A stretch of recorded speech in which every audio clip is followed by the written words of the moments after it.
next question is understanding porn sites.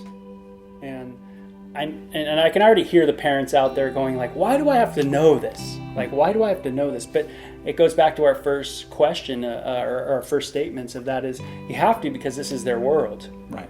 And this is part of the digital world that they're in. And so you have to understand that pornography is an industry in the United States of America. And because of that, it's legal.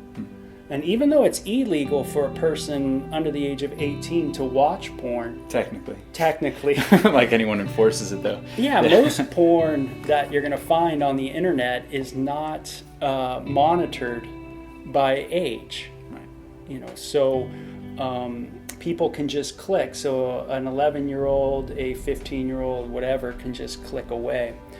The way I can describe this the best way for parents is, most parents are familiar with Amazon Prime or Netflix. And if you know those sites well, then you know that they're organized by category or genre. Right. And that's how most what we call tube sites are like. And when I mean tube sites, you've heard of the famous YouTube.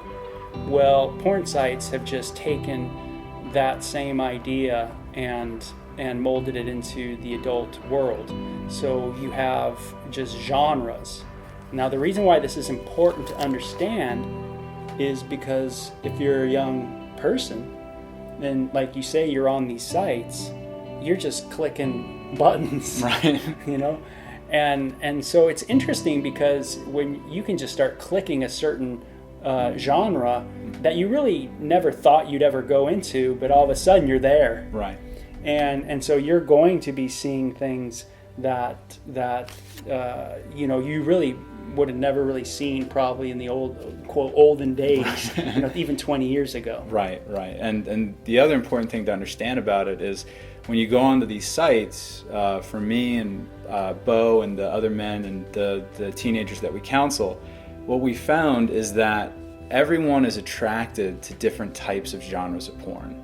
I don't think there's really anyone that I've talked to that have said like all of it, I like all of it, I click on all of it, I watch all of it.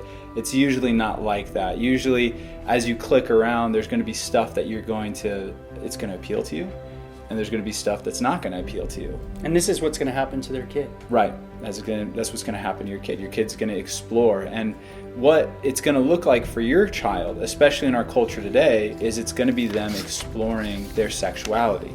They're going to be trying to figure out, what do I like? Like what kind of sensuality does appeal to me? Right. And especially in the culture we live in today, which is so crazy in these things, essentially what our culture would tell your child is that what you're attracted to defines your sexuality. So if you are attracted to this type of pornography, let's say it is same-sex, homosexual pornography, well, maybe that's what you are. Maybe you are homosexual. Yeah. If you're attracted to this, maybe that's what you are.